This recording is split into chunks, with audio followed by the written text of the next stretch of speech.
Hello everyone, welcome. I'm back. Happy Sunday. I'm back. I'm almost recovered. I think it'll be like I'm at like 89, 90% recovered. Might cough sometimes, but overall I feel pretty good. So happy to be back streaming.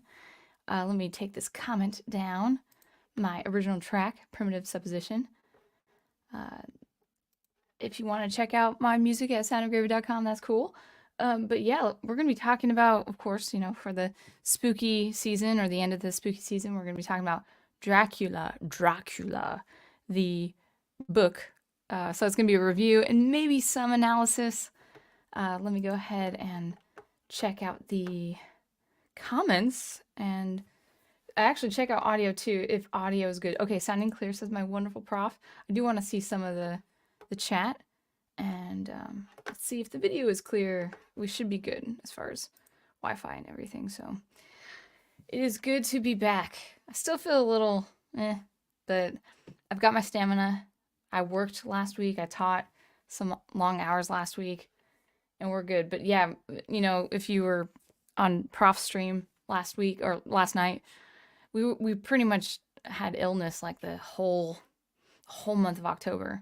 It was like a 8 to 9 day flu, and then a week of feeling okay, and then like another 2 weeks of what turned out to be probably bronchitis. I went to the doctor a couple times. At first, the first doctor, he supposed it was walking pneumonia, and I felt like it was walking pneumonia. I never had pneumonia, but I was like, well, if this feels like pneumonia, it's about right. There's also several cases in the area where there's walking pneumonia. So I was like, okay, if that's the case, I'm not surprised. But then I got checked out. I got X-rayed a few days later. There was no pneumonia. It was most likely bronchitis. So I might like, cough, with the camera off sometime. Maybe clear my throat. Probably what I'm doing now. But yeah,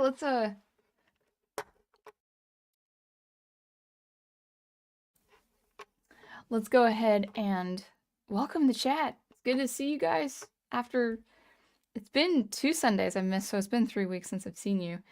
And we'll be discussing Dracula, which is a perfect elemental figure to discuss, when we're talking about Halloween or getting ready for Halloween. Of course, you can always check out Professor Geek's channel with his in-depth streams and in-depth videos on these archetypal monster characters. And just for the record, I will be talking about the book. I've never seen the movie, so any references to the film I might skip because I don't have any knowledge of it or don't want anything really spoiled. But that said, my book review will, if you're reading the text of Dracula, I will be talking about the book and the events of the book, so there, of course, will be spoilers. Do I like this? This is kind of crooked. One second, I'm going to adjust it. Just going to put that in there. It should be better. All right, there. It's disappeared. All right, so first of all, Ghost Planet is in. Good to see you. 4 days, you say, till Halloween. 4 more days till... Oh, I think that's what you're saying. 4 days until Halloween. Yeah, 4 to 5 days. We still have 5 days of October left, especially if you're a night owl and consider the long night ahead, which of course Prof and I do because we're night owls. Brian Gilmartin says, Dracula review, perfect way to close out the spooky month. Yeah, so I finished Mary Shelley's Frankenstein, Strange Case of Dr. Jekyll and Mr. Hyde, and now Dracula. So I had my dose of scary tales and stories. All right. And then I think Ghost Planet says Dracula is iconic, and then I think there was a quote from the book. Let me see if I can find it. You have a lot of quotes. Where's the quote from the book? It's there somewhere. Oh yeah.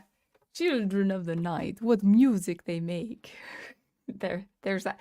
I remember that. My wonderful professor says, looking forward to thoughts on my favorite book from my favorite person. Thank you. Well put. Well put. All right.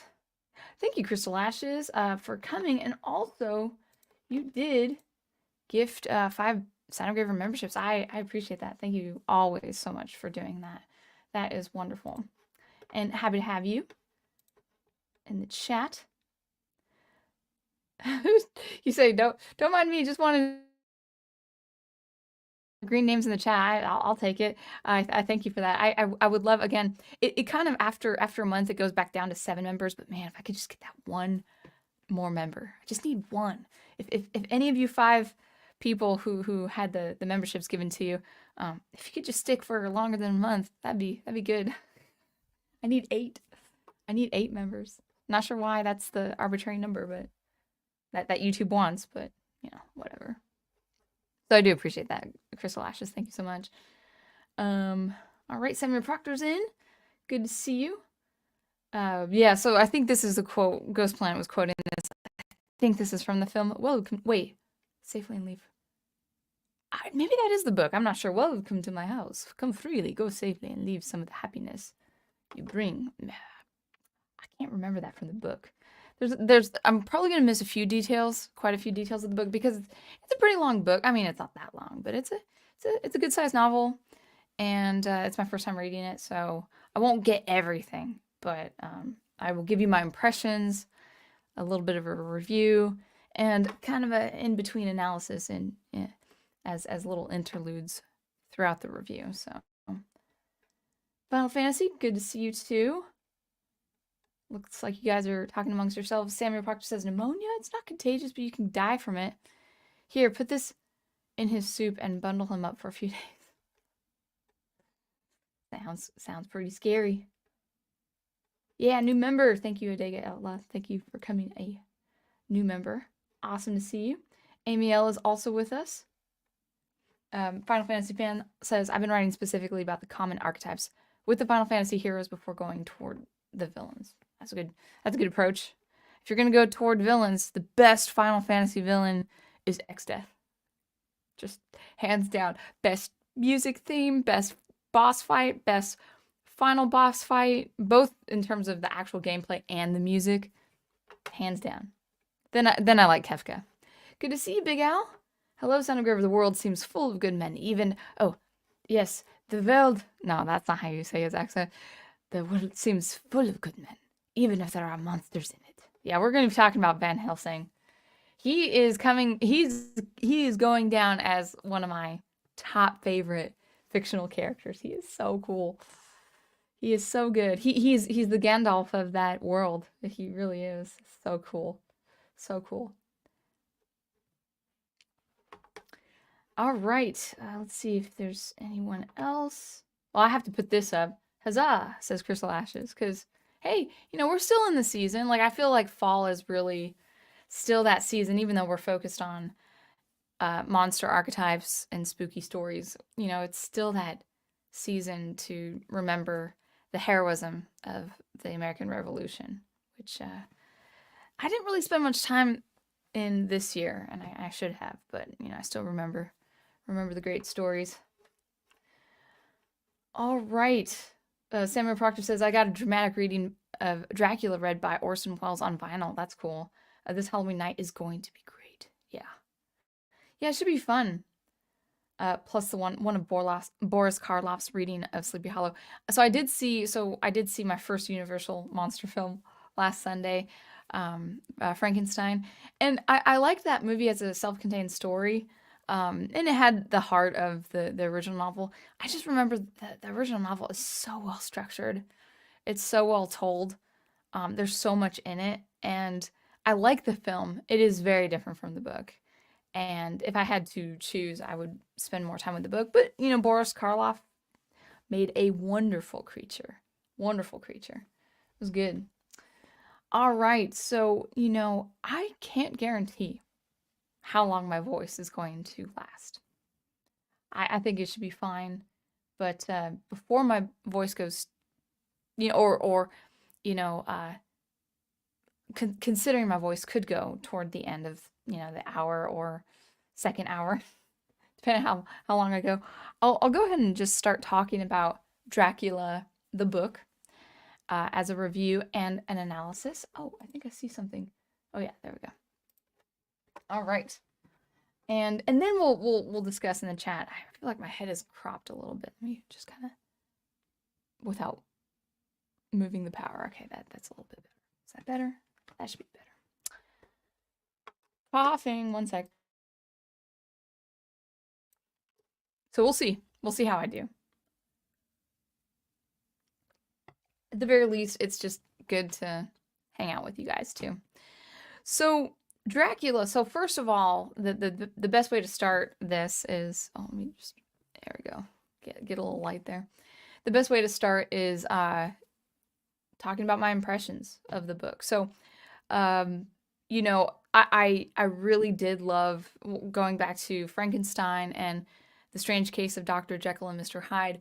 I loved those stories. Well structured, plot is good. You have the pathetic characters that are Victor Frankenstein and the creature, as well as, you know, the tragedy involving the characters around it. Mary Shelley's Frankenstein is definitely a tragedy, and it is definitely a pathetic story, but I mean that in a really good way. Strange Case of Dr. Jekyll and Mr. Hyde is a very short story. It's not a short story as we call short stories, but it's a novella.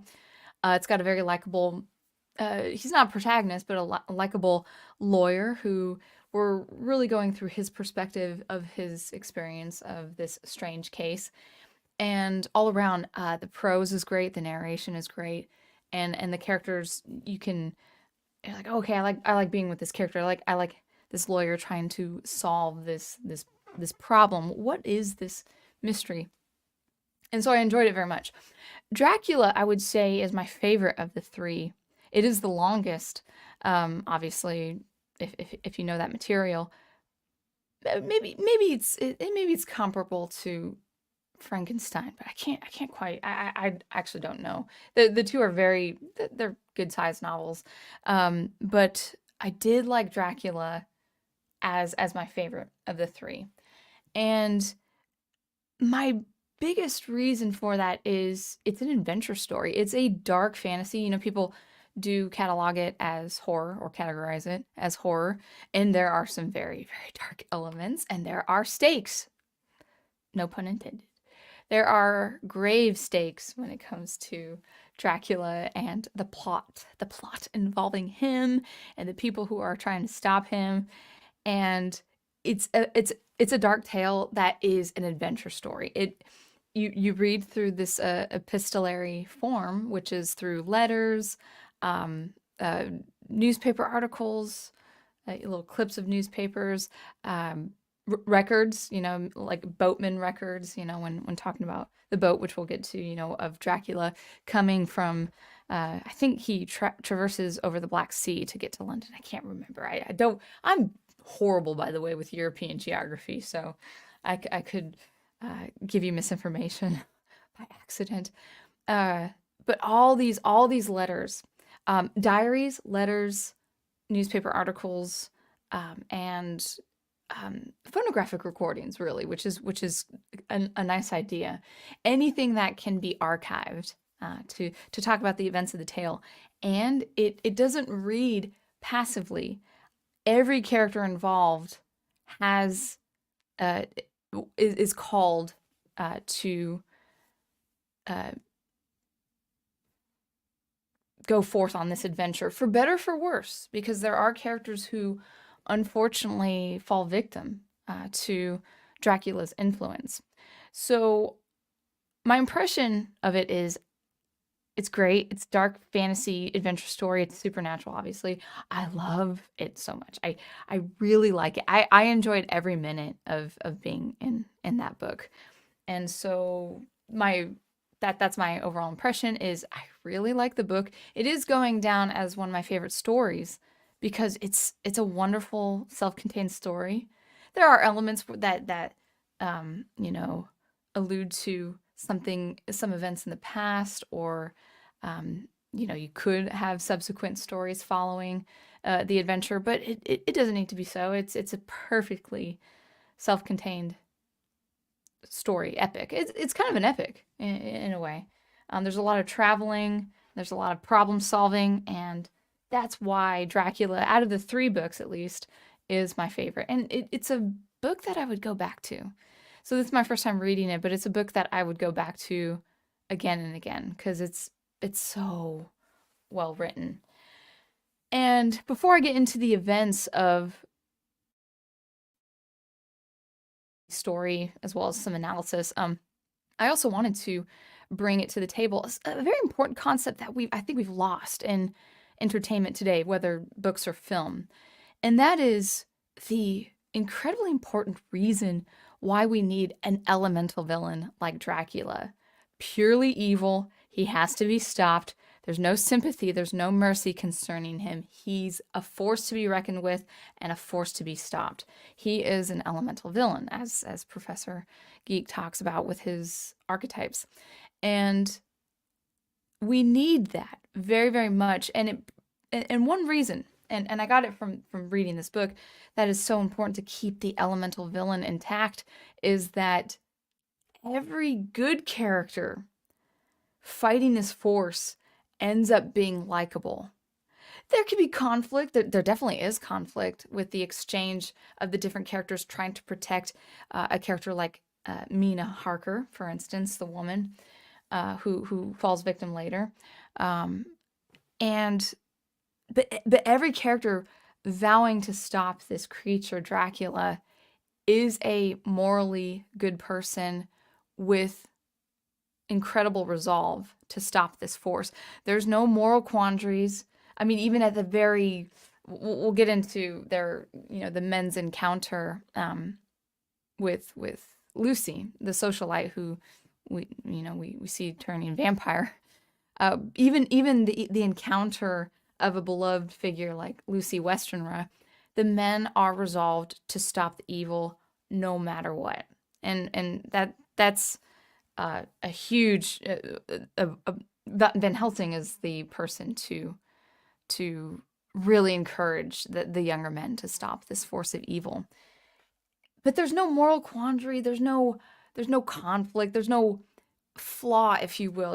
In modern day entertainment, people, even, I'm not saying it's wrong. I just think it can be done poorly. The good guys have to have flaws. The good guys have to have anger issues or vices to overcome or something like that. No, it was a simple story where good people want to stop the force of evil. And because of that, every single character who is on the good side is likable, is agreeable. And there's nothing wrong with that. That people might argue that might be outdated.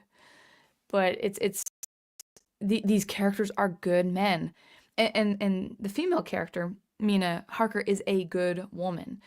And even Lucy Westenra, it's kind of a hard last name to pronounce, even though she falls victim to becoming a vampire or a bride of Dracula herself, she still is likable. We're rooting for her good. There's no detestable good character, or there's no unlikable character. Now, if you have a huge cast of characters in like a series, like a book of, or a book series of like 5 or 7 or so books or whatever, sure, flaws are fine and all that. But I personally did not mind that no one really had moral flaws. There was conflict, but there was no real outstanding moral flaw to overcome because the evil was external. The evil was Dracula and his brides. So if you have a force of evil to reckon with, you don't need to drum up all sorts of melodrama between the protagonist or the supporting characters and all. I think that's fine. I'm not saying you have to do that with every story, but man, I kind of wish we had modern stories where it's like, oh yeah, good guys are just good guys. They just want to do the right thing. So that's my one reason out of this book why we should keep the elemental villain, because the elemental villain gives you the opportunity of just making the good guys good guys. Just let the bad guys be bad, the good guys be good, and everything is all right. So let's get into the actual events and a little bit of analysis for those events. If you just as a sidebar, if you guys ever look up like themes, like modern people modern commentary on themes of Dracula. It's kind of disappointing. I didn't bother to look at too many reviews. I didn't look at any reviews. I don't look at any book reviews of this book. I wanted my own thoughts, and I'm going to give you my thoughts. So, yes, so Dracula. So I love the format of this book, the structure of this book. We are first starting out with the diaries of this, what was called back then a solicitor, basically someone who uh, presents to, in this case, Count Dracula, the property in England. So we start with Jonathan Harker, and this is a very interesting character. I liked being in his perspective. It's a wonderful, I will say, just the first part of that book is just a wonderful book. You're in the elemental, you're in the supernatural with Jonathan Harker's perspective, and you're kind of away from it when you leave his perspective because you're no longer in Transylvania, you're in England. But then, of course, the mysterious elemental slips into England and does a lot of troublemaking. But going back to Transylvania, going back to Jonathan Harker, he's a solicitor, or basically an agent back then, who is seeing to the legal bookwork involving Count Dracula, who has been interested in purchasing a property in London. And we find out that Dracula is very much interested in him as a human being. Even before Harker comes upon Dracula's property, all the villagers and all people around him as he's making his way to this mysterious castle, they're very, he surmises that they're very superstitious, and they're very much not just superstitious but also religious. It's a people who are understanding where he is going, where Jonathan Harker is going, and they're warning him, or they're crossing themselves, or they have emblems or items that they're holding in fervent prayer for the soul of this man. There's no real, I mean, there's some indication that he's religious himself, but he's brought up in England, maybe more of an Anglican culture, where such things, crossing of the selves, and praying and holding items is more treated as, oh, this should be more superstition. But the more he sees it, the more he sees the villagers just pleading for him not to go, the more he's unnerved. And he's like, well, this is my business. I was sent to Count Dracula on a professional errand to have him acquire his property in England. I've got to go. So he's a little unnerved by these people, around, that are within proximity of the castle. They're not quite near, but they're near enough to be religious and superstitious and want the best for him. And so Jonathan Harker is unnerved by that, but he's like, no, I'm just gonna go. I'm gonna complete this errand, and then I'll be back to my fiance in England, Mina Murray, before she becomes Mina Harker. And as he's traveling, he's traveling in, pretty precarious terrain. It's mountainous. It's the Carpathian Mountains.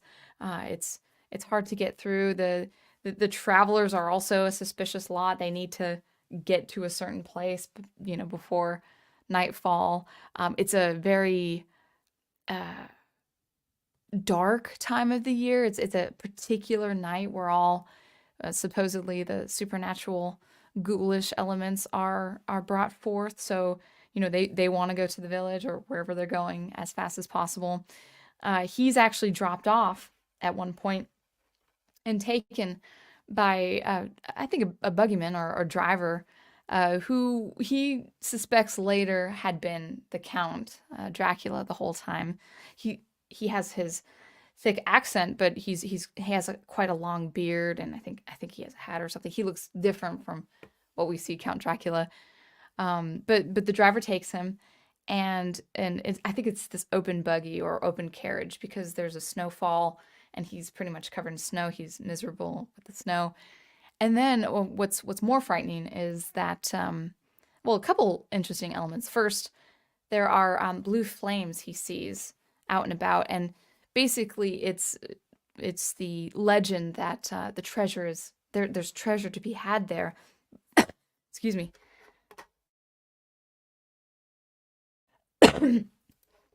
But it only comes in the precarious night with the elemental evil about. So no one, even if they are aware of the treasure, they're not venturing out at night. They're not forfeiting their souls just to get some treasure. So that it's kind of around the area. There's legend that there should be treasure to be had, and I think it's implied. I could be wrong, but I think it's implied since the driver goes out to the blue flames, like he stops the carriage and goes out to the blue flames.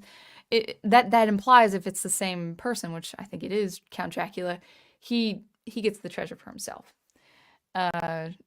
because he's quite wealthy. So maybe that might be just legend, but there was a point in the story where the carriage is stopped and the driver goes out into the dark.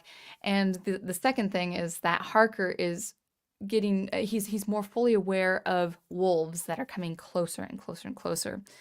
And then the first instance of something supernatural to happen is that he and the driver and the horses are surrounded by this ring of wolves. It's a pretty terrifying scene.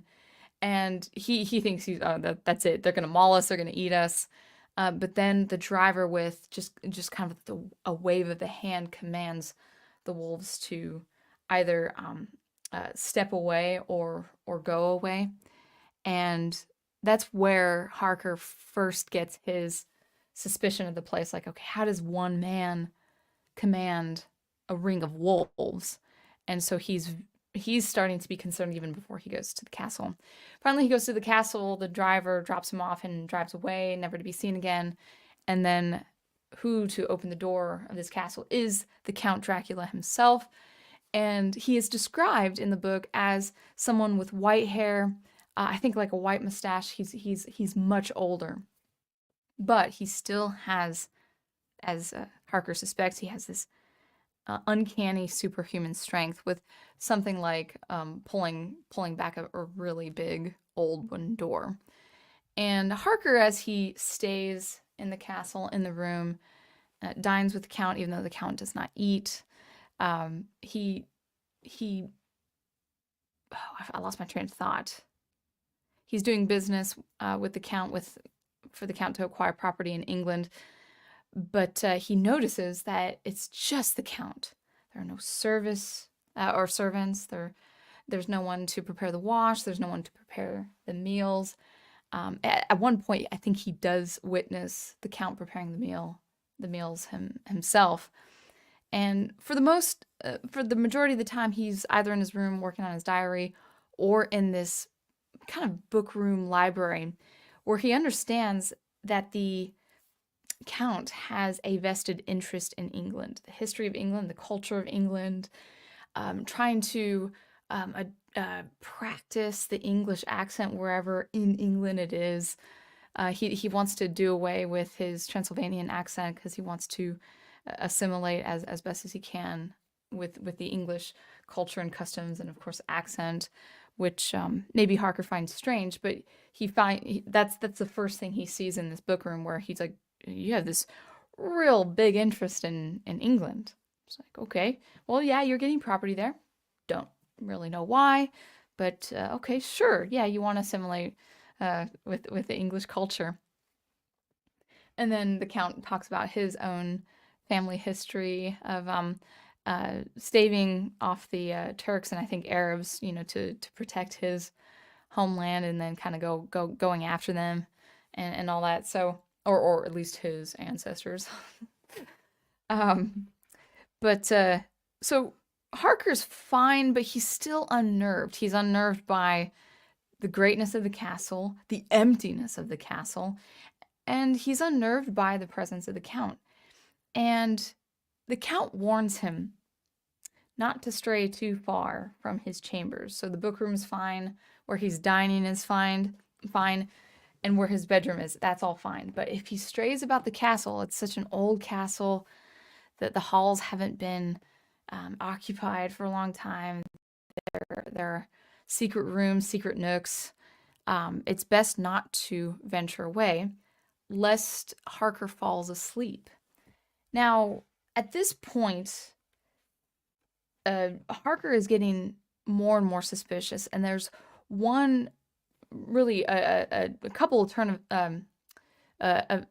of events that really confirms his suspicion that this is a dark power at work, and more so that he isn't not just a solicitor helping a man acquire property, but he is a prisoner in the castle. The first thing is when he is overlooking at his window of his room, he can see in the moonlight a faraway room, a faraway balcony, I think, and he understands from the back of someone's head that that is the Count, and he sees the Count unnaturally scaling down the stone wall of the castle in kind of a lizard-like fashion, and there's like, who is this man if he's a man? And he tries to compose himself, still do business with the Count, even though he's seen that very strange, uncanny thing that the Count does. He scales down the wall like a lizard and goes off into, the wilderness to probably hunt for people, maybe.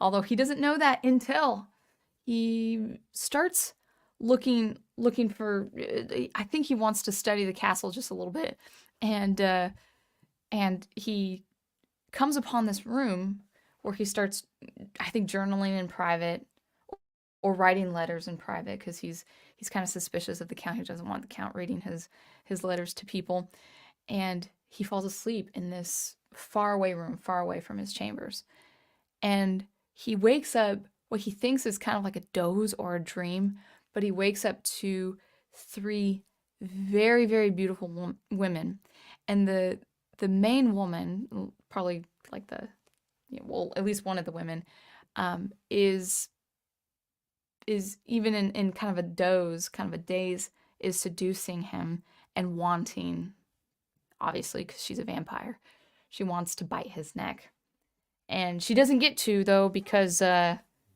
Count comes in a fury, and in his wrath he banishes them away, saying, no, you can have him later. He's mine to have for now. And unfortunately, like the women they're miffed. The vampire women are miffed because they don't have their meal, they don't have their sustenance to get that life force that is the blood. But to appease his brides, Count Dracula offers them a small child, maybe a baby, and the baby is their victim, and it's really sad. And that's when I knew the Count had to be stopped, because he feeds his brides these poor babies, these poor children. And then Harker, by that point, is almost bereft of sanity. He's thinking, I'm going insane, but he knows this is true. He knows this is all real. And so he's trying to find a manner of escape. The front door won't budge. He can't escape the front door. He believes the key to that door is in the Count's room. He ventures into the room, sees nothing but lots of treasure and maybe banknotes and stuff like that, because the Count is wealthy. And then he goes down. There's like a secret passage down, further down from the Count's room, where, of course, the Count does indeed rest. And I think he goes there twice. I can't remember why he goes a second time, but he couldn't find the key. But maybe I think it's the second time where he makes the attempt to go to the Count's chambers and the vault of some kind. He sees the Count again, seeing him younger with his mouth stained with blood. So obviously he understands, okay, this is a vampire. These women are vampires. And he's getting younger and stronger because he has acquired another victim somewhere outside the castle. And then we get to the point he wants to go. The Count has him post letters, I think 2 weeks, 4 weeks, and maybe 2 months out, so to avoid people's suspicion. Like, why haven't I heard from Jonathan Harker. Oh, okay. He's fine. It's just I haven't seen a letter from him. So the Count is conniving to make Harker write letters weeks in advance to have people avoid suspicion that he is indeed missing, that he could be victim to the Count's brides. And that's the end of it from his perspective. He has one final night. He wants to leave right away, but he begs even at one point. The Count begs, or Jonathan Harker begs the Count, let me go now at night. And then the Count, with his supernatural strength, opens the door and says, okay, okay. And then Harker hears this whole pack of wolves just right outside the door. And in despair, he begs the Count to close the door. He says, I'll wait until morning. But I believe it is that I think he escapes. He has to escape. It isn't. It's definitely seen later that he has escaped because his last night with the Count would be where he is victim to these terrible lady vampires, and so he does escape before they can get to them. But upon his escape, he's picked up or he's found. He's bereft of momentarily. Well, for a while, he's bereft of his senses, his sanity, because it's all so fantastical. It's all so supernatural that he starts he's slowly being encumbered by so much self-doubt because of all the supernatural. Like, it's so nightmarish, it can't be true. No one's going to believe him. And then, of course, just the ultimate fear, that the fear and dread that the Count Dracula has placed on him. So he's found, I think he's taken to either a convent or some religious institution where he's treated by Catholic nuns or Catholic nurses or medical workers. And he's still bereft of senses, but we don't really see that until we're in his fiance's perspective, Mina Murray, through her journaling. So it's a very dark opening. It's a wonderful portion. It's really a wonderful way to start the book. It's so good. So Jonathan Harker escapes, but he's pretty much his mind is a little addled there. It's not quite there. He's so full of dread, terror, regret of having ever been there.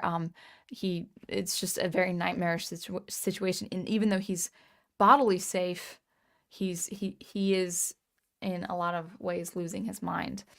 Now we go, all that is happening, of course, with Jonathan Harker, and then we go to Mina Murray's perspective. Also, actually, well, two perspectives: Mina Murray, Harker's fiance, and then also Dr. John Seward. And we'll just start with Mina Murray, and I'll try to go as fast as I can through all these events. But Mina Murray is a schoolmistress, I believe, and she's just throughout the spring and summer, she's waiting for the return of her fiance so they can marry. And then, as he's not either responding or sending letters, she starts becoming suspicious, and she starts to get more and more anxious. Oh, where is he? One second, I've got a cough.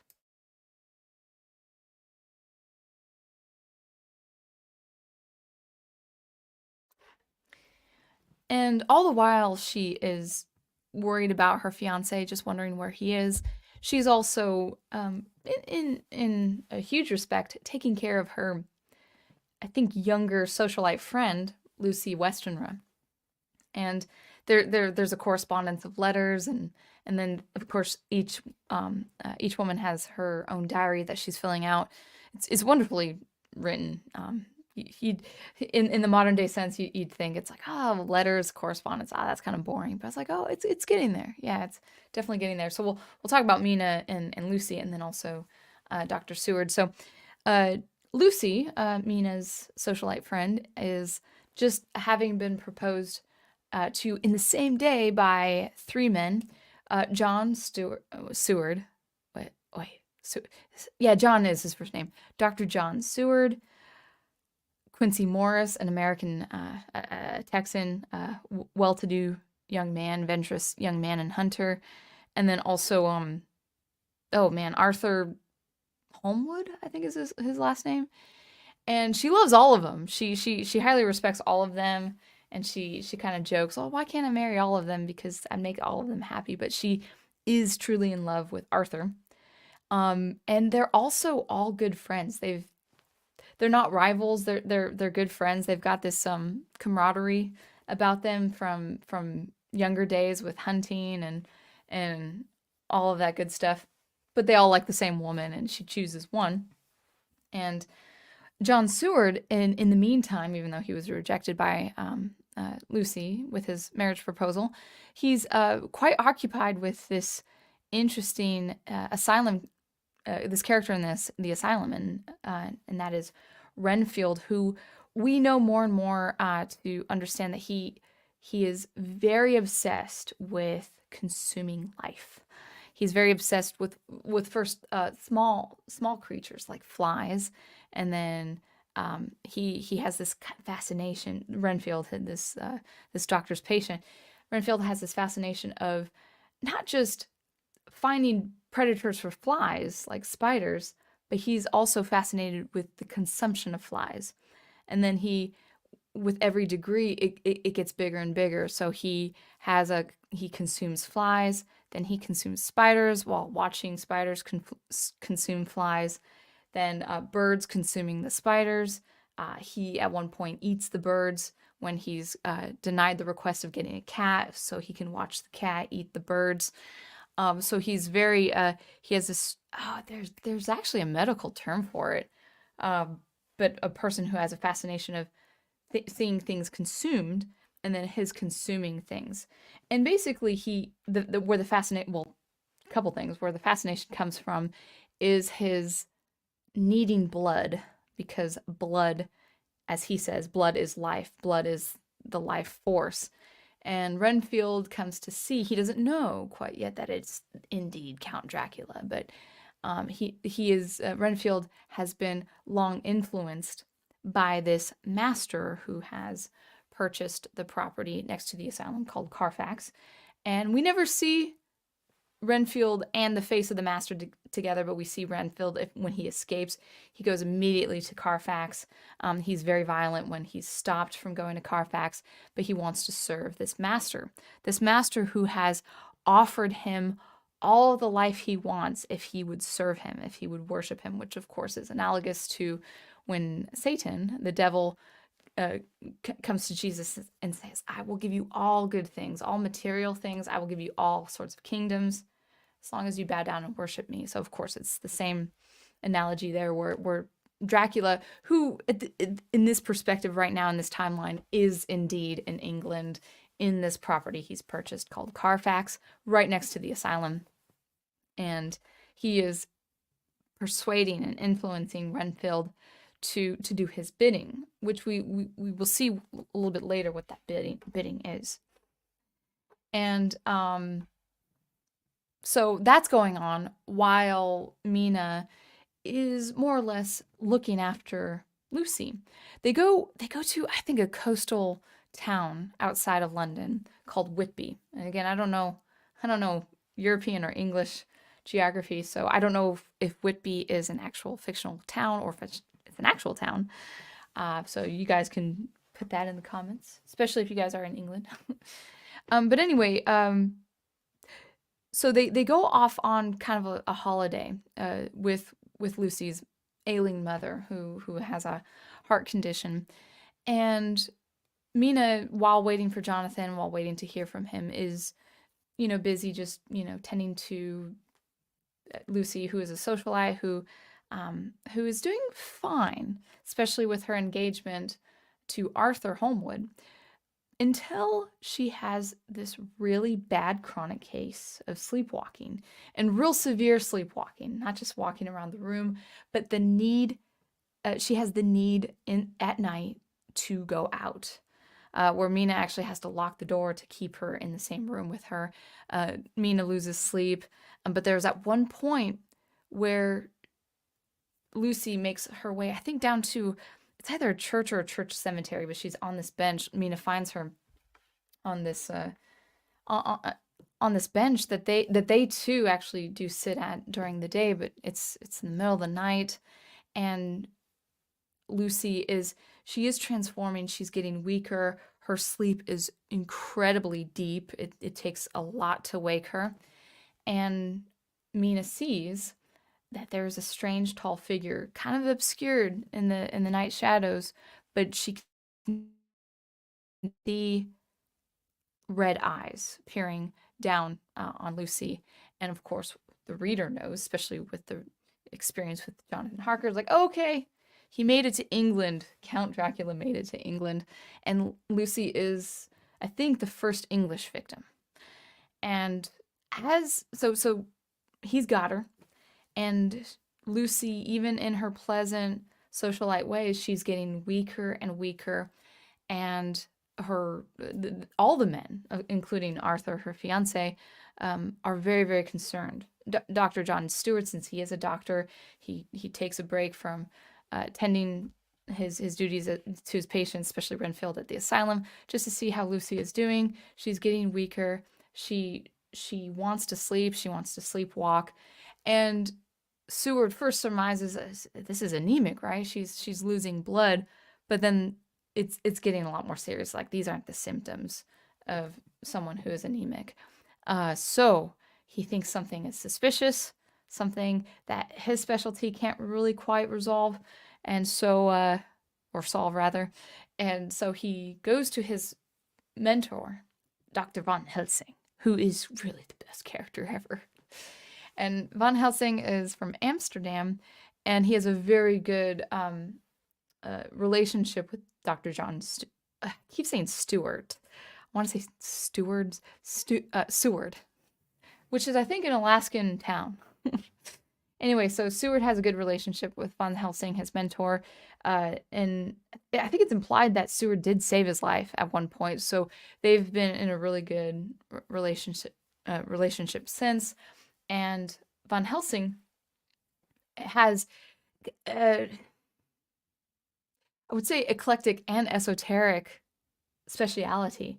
He knows a lot of various diseases, some rare diseases, and then he also, is it called polymath? I think he was described as a polymath, where it's he just has a lot of knowledge of a lot of different things, including suspicious folklore, and that serves as an advantage because he, with just a little bit of time with Lucy, begins to understand, oh, this is the work of a vampire.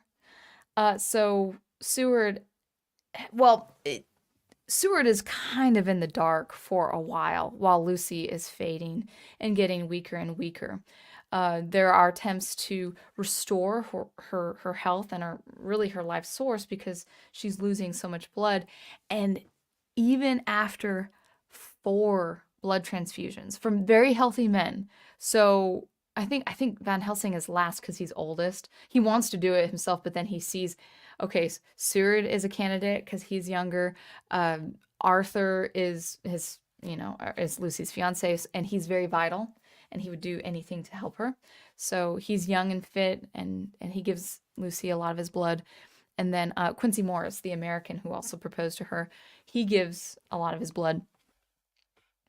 And then finally, Van Helsing at last, and it still doesn't work. And the reason for that is that Lucy has allowed, I think, at least by way of window, Lucy in her sleepwalking has allowed the Count to encounter her in her room. And it's not until quite late where Van Helsing is like, okay, we gotta put so many garlic flowers all around and around her neck and all of that. And unfortunately, and keep the window shut. He cannot come in unless she invites him. And unfortunately, while she's safe in that atmosphere, her ailing mother, ailing mother, comes into her to check on her, and sees all this garlic and removes all the garlic and opens the window. And that's almost the last straw that breaks the camel's back for Lucy and her health.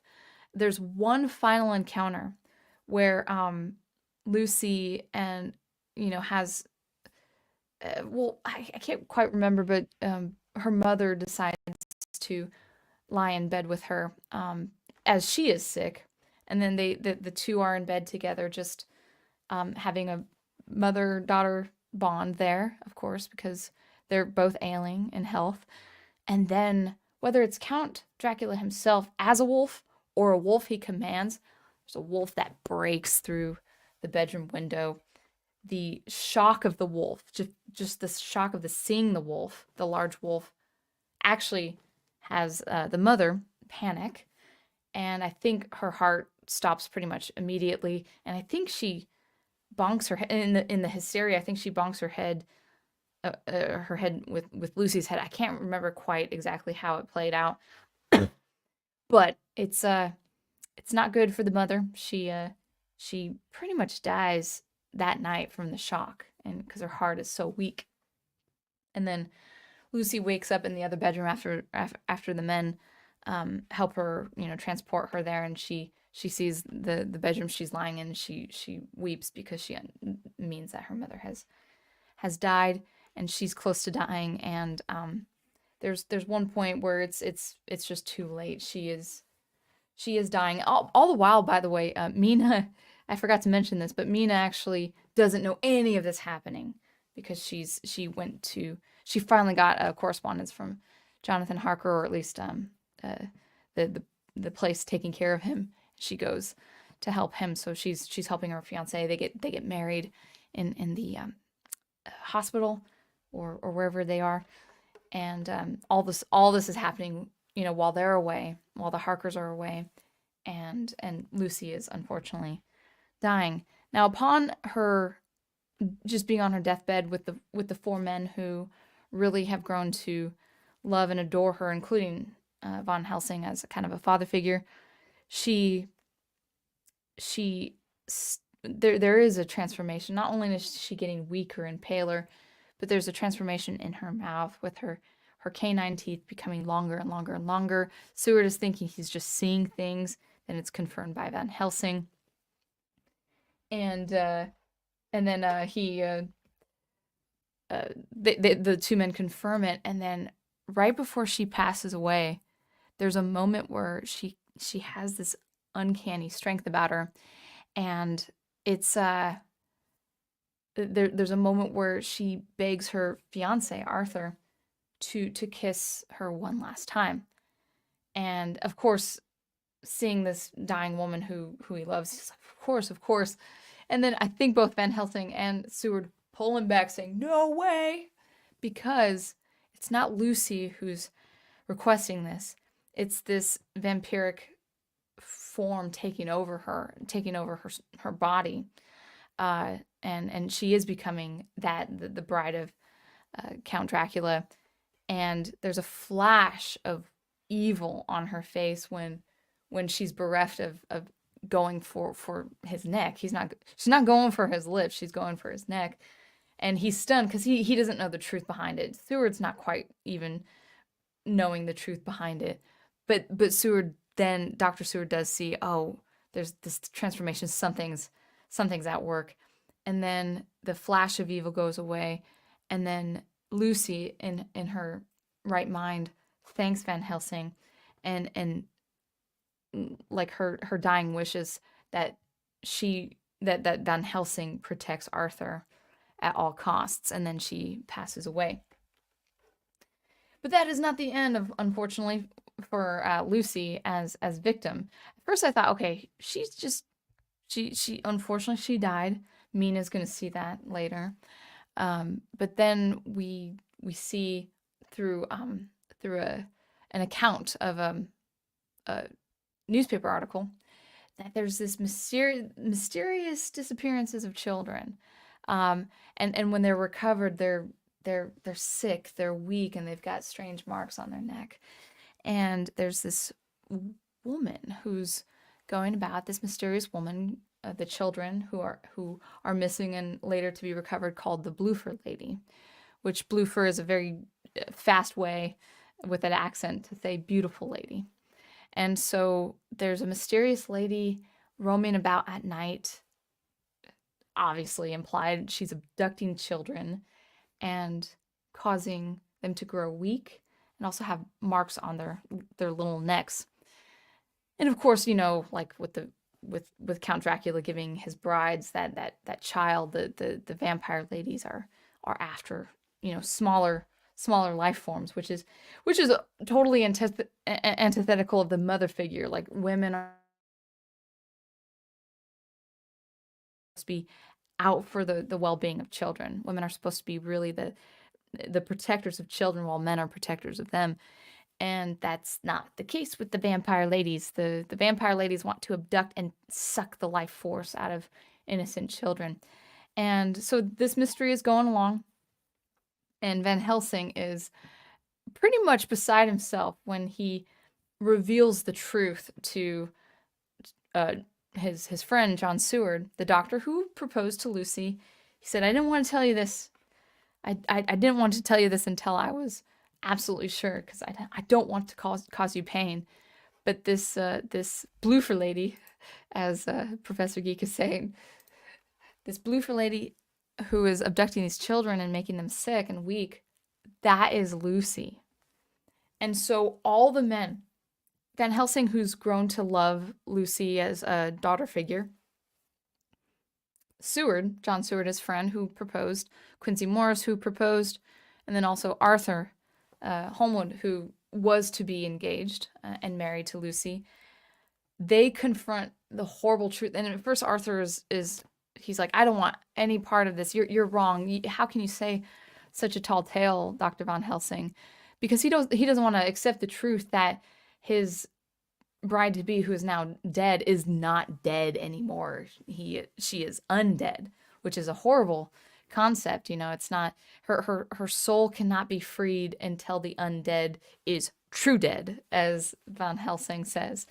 And all these men who have grown to love her over time and give they give their blood, their life force to keep her well, they have to confront the demon that has taken over her dead body.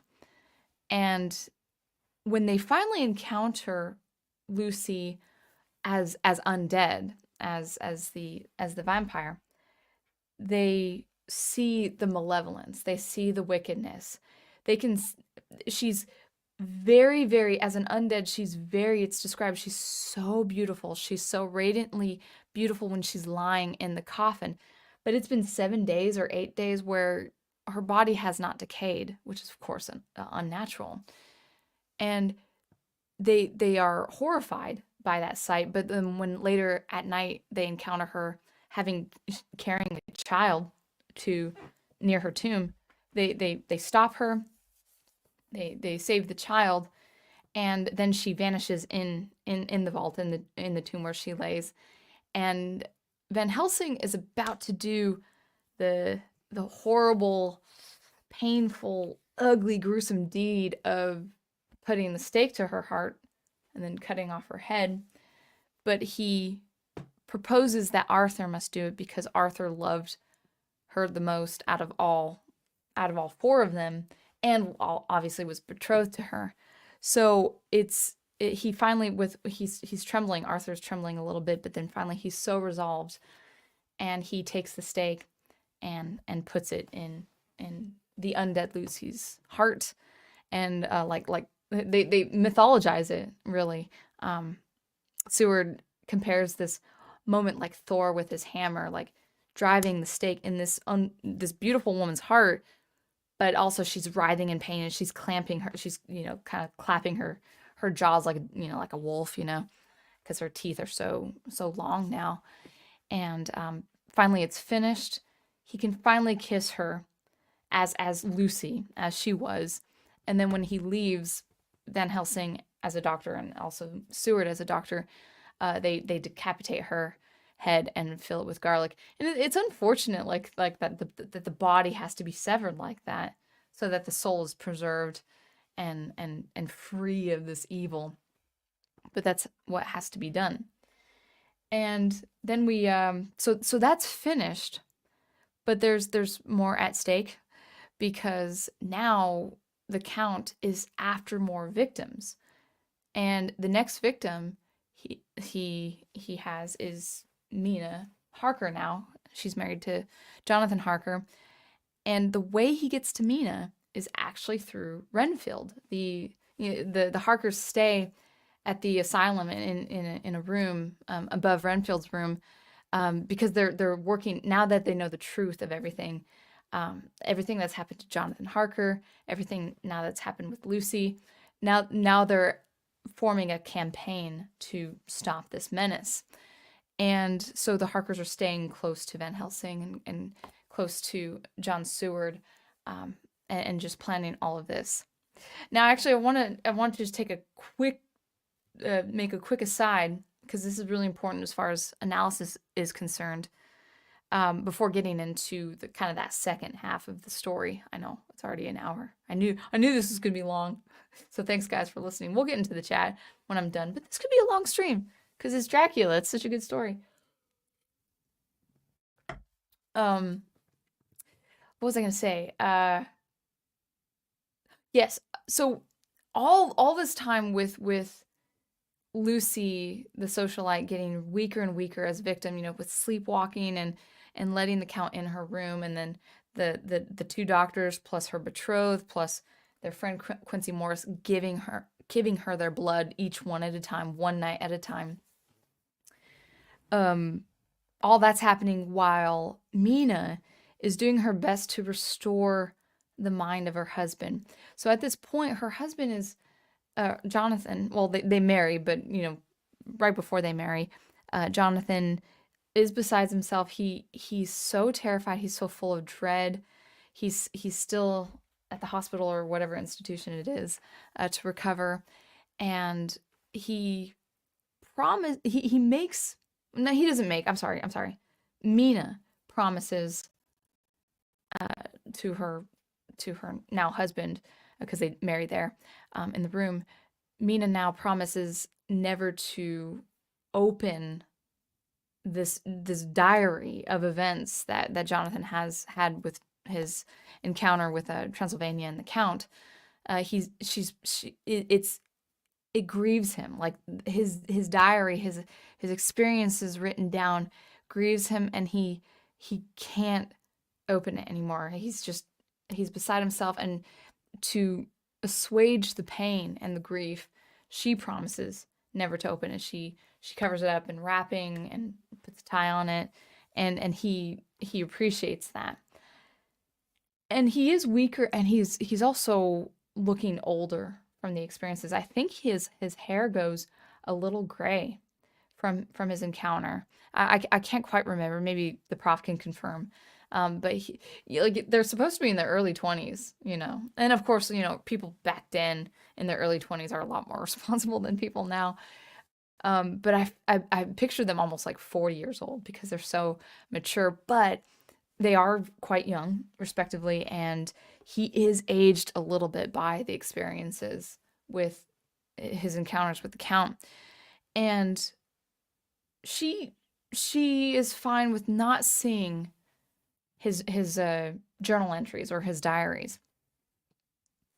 But then she is contacted by Van Helsing, based on the events. She understands that Lucy is unfortunately dead. The passing of Lucy is a hard blow. But Van Helsing is curious about Harker's encounter in Transylvania, and there's a little bit of conflict that Mina has because she promises her husband that she won't touch the diaries, but she feels that it is good for her husband, for at least this doctor, to know how it's happened. So she starts opening up the journals, opening up the diaries. I think she transcribes the diaries, and then she, I believe, reads the diary or maybe no, I think Van Helsing reads the diary first, and then they start understanding, okay, this happened. This is what happened to my husband, And then they confirm with Jonathan Harker. It's not a confession. They just say, we know what's happened to you. And this is really, really important because I think it's a major, major theme with this book. Jonathan Harker has a very, very positive response because up until this point, he actually does see the Count at least once in London, and he goes under a spell. He's full of dread, he's full of hysteria, and Mina's really worried about him because she doesn't know anything regarding the Count at this point. And she's very concerned for the mental health of her husband. They call it brain fever back then, where he's delirious. But when it is confirmed that both Mina and Dr. Van Helsing know the truth and validate the truth, he turns around. All of a sudden, brain fever leaves, the delusions leave, the dread even leaves. He writes in his diary that now that I know that the truth is confirmed by those I love, those I respect, I can slay this monster. Like, he's not mad that Mina went behind his back to open the journal. He's like, my beloved knows the truth and believes in me, and this good doctor knows the truth and believes in me, and he needed that to regain his competence because the Count left him. Well, he escaped the castle, but he escaped barely alive, like barely sane, full of self-doubt, and he hated his incompetence. And that's very, very important for a male character, for a man to not lose competence. But as soon as his truth was validated, instantly he regained his competence, and he's like, I'm ready. Let's slay this monster. He regains he's revitalized, basically. Now, I wanted to actually talk about this. This is going more into the analysis before going back to the events. I'm just thinking this is going to take long, but whatever, because it's such a good story. And it's before Halloween, so it's important. This is a beautiful comparison. Jonathan Harker, as a young man, losing his competence, being incompetent and full of self-doubt. He is full of self-doubt after his encounter. Having his truth validated by good people, trustworthy people, and regaining his competence. That's very, very important for the character arc of a young man. A good man who wants to do the right thing, who is very suspicious of evil things, and overcoming the odds. He has gumption. Van Helsing said he had a lot of gumption going into the Count's room to begin with, even twice, and seeing the Count for truly who he is. That's a very good comparison now with Dr. Van Helsing. We'll talk about Van Helsing for a little bit because he's a phenomenal character. He is the Gandalf of this world. I gotta cough or clear my throat. One sec.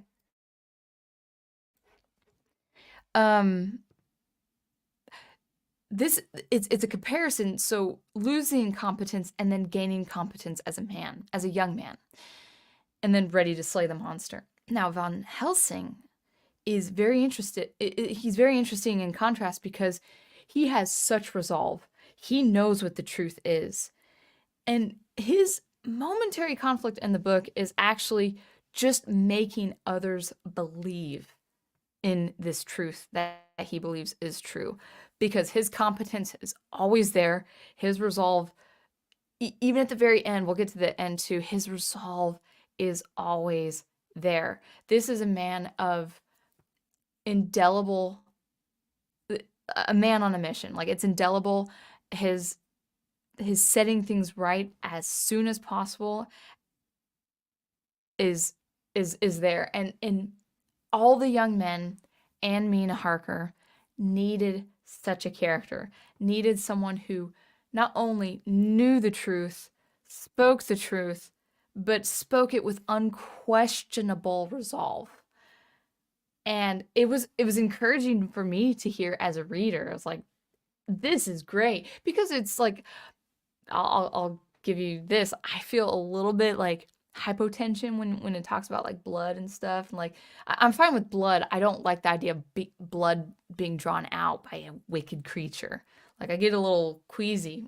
And I was like, I need this resolve. Like, Van Helsing was just, he was the presence that everyone needed. And he was older, and he can't really take on such a super human creature like Count Dracula. He needed the campaign. He couldn't do it by himself, but he was the impetus that encouraged every single person on the campaign to defeating this creature. He never lost competence. He was never incompetent. He's highly knowledgeable in all these different specialities with medicine and disease and folklore and all of that. So he's never lost competence. He was the older Paragon mentor figure that instigated competence in every single other good character on the campaign out to stop Dracula.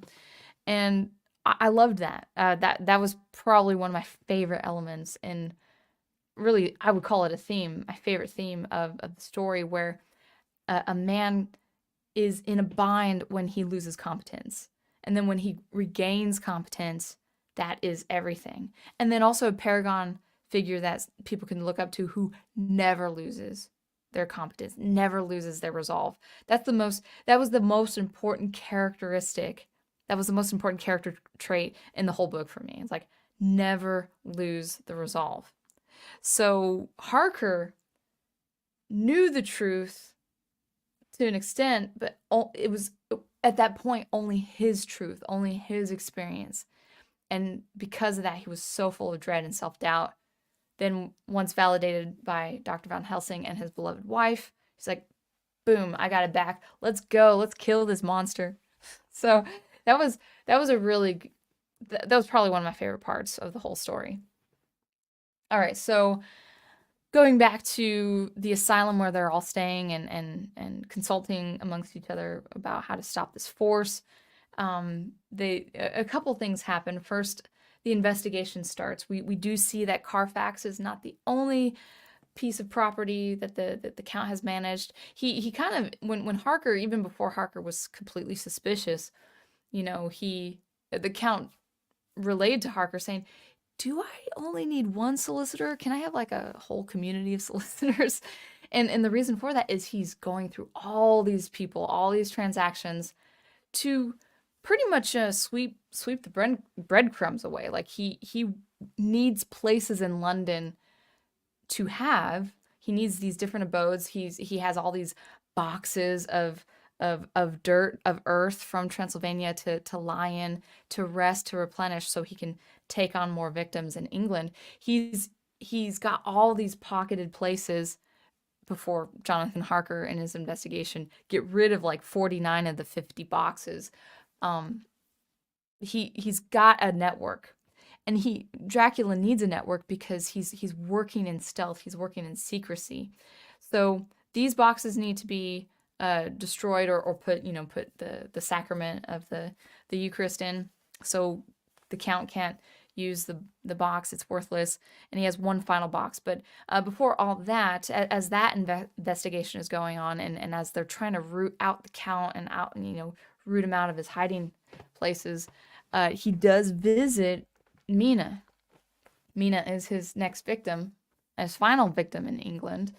And how he gets to Mina is through Renfield. So, he's promising this insane man who is so fascinated with consuming life.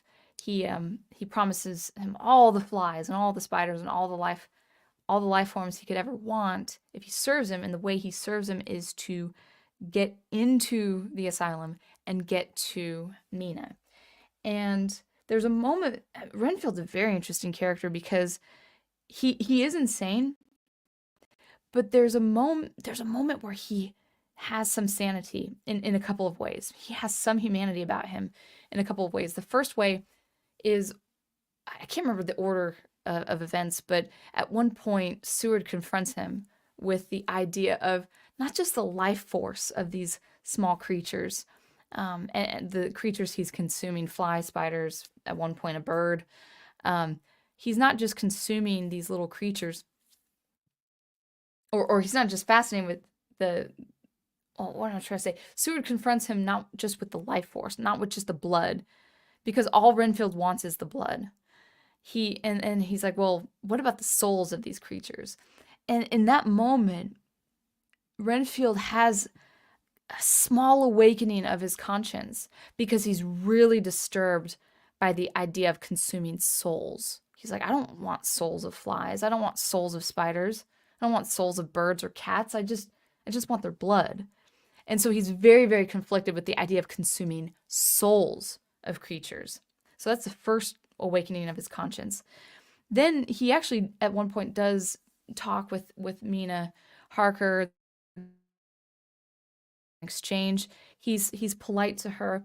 And then after she leaves, he's seeing that his master wants her as a victim, and Renfield confronts Count Dracula. He lets him in. He lets Dracula in, hoping to fight him, but obviously he's got superhuman strength. He has like the strength of 20 men, and even though Renfield is violent himself and very strong himself, he's no match. Dracula he pretty much gets him, breaks him bodily. He has like a brain hemorrhage or something, and he dies shortly after that. But that second conscience, the awakening of the conscience, Renfield does not want the Count to claim Mina as his victim. So there are moments, even though he's insane, where he has a little bit of conscience, and it's unfortunately too late, as he has let the Count in, and Mina is claimed victim. And so of course they're now that she's victim, before she can transform, their campaign is on the move. They have to destroy all the boxes where he can rest, and then Dracula takes his remaining box and tries to go back to Transylvania. And it's a long slog, not even as a reader as far as experience, but they're traveling slow and steady by boat and by land to acquire this final box where Count Dracula is resting. They do finally get the box. They have to fight a band of gypsies who are transporting the box back to his castle, where he can regain strength. And they overtake the gypsies. Quincy is fatally wounded, Quincy Morris, but Jonathan Harker and Quincy, Jonathan Harker beheads the Count, and Quincy drives his knife into the heart, and then poof, he's gone. Many modern readers might think that's anticlimactic, but the goal was to get to the Count. There was no final showdown, even though battling the gypsies was a little bit harrowing. But the final showdown actually was just to get rid of Count altogether. And then a couple of things before we get into the chat, because it's kind of doing this in and out of phase, or in and out of order. Van Helsing, there is a moment actually, he takes Mina. At first they're thinking Mina needs to stay in England. The Count's gone. He's going back, crossing over the Black Sea and all that. And it's like, okay, Mina's safe, but she is slowly transforming. She's slowly transforming to be another bride of Count Dracula, and she needs to be looked after. So she actually goes to Transylvania with Van Helsing, while the other men of the campaign, they're trying to track the last box that the Count is in by boat and by horseback, I think. And it is Mina. It's actually, she's very much intuitive, and she's very knowledgeable of what she reads from all sorts of diaries, from Seward's phonographic diaries or recording, from her husband's diaries, from her own journals, from Lucy's journals and letters, and she acquires enough information to be able to track that box, where that box is going, before it can reach the castle. Van Helsing, I mean, there's so many, there are themes between like masculine and feminine. One thing that I do want to say is, with the masculine and feminine, is that Van Helsing praises Mina for having man's brain and woman's heart. And that's simply just that this woman has a really good head on her shoulders. She's logical, but she has the tenderness of, aiding the men, like the men are devoted to her. They're, especially when she falls prey to to Dracula, they not only adore her, all of them are trying to look after her because they don't want her soul forfeited. They don't want her to become a vampire. And so again, stakes are high.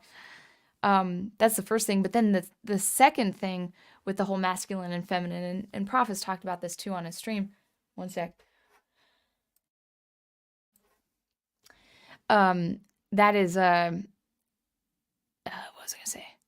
Oh, there's a moment where the Van Helsing and Mina are traveling, by themselves with a lot of food supplies and a lot of horses, but Mina is starting to sleep a lot more, just like the mannerisms with Lucy and her sleep, and it's very deep, and she's getting a lot more, uh, uh, you know, I guess relaxed or daisy in her situation, or hazy in her situation, because of course that's a sign of transforming.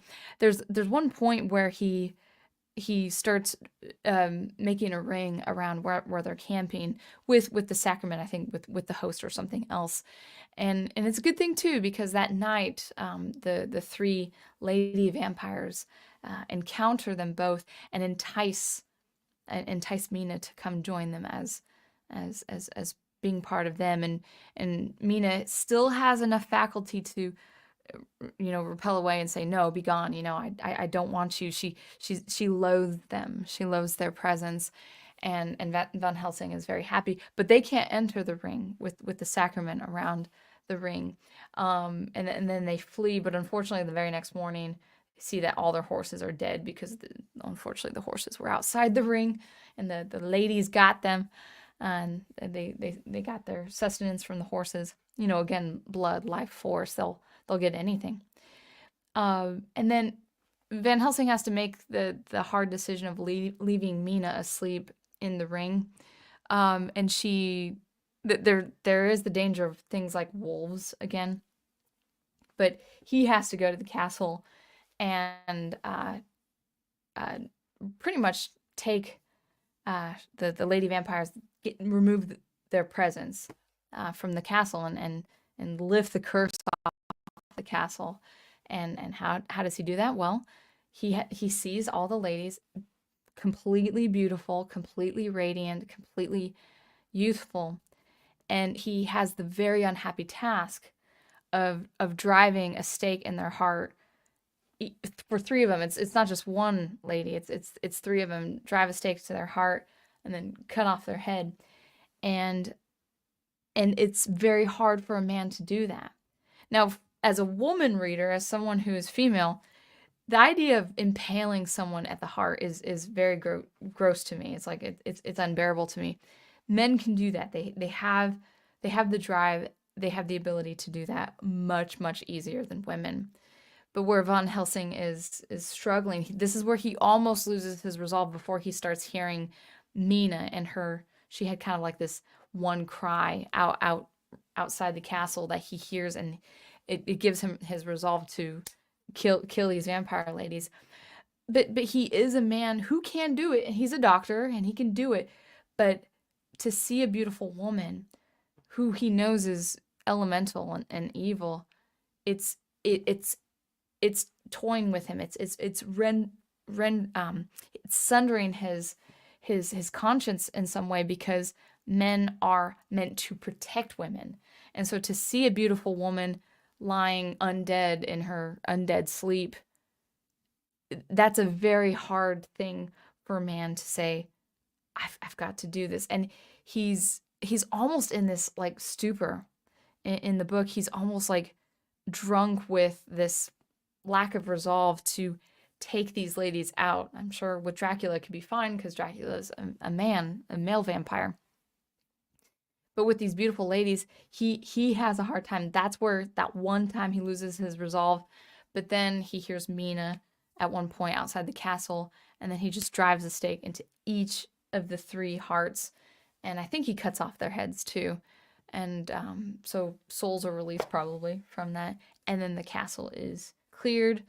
The curse is no more, and then the four men have found. Actually, they all see each other.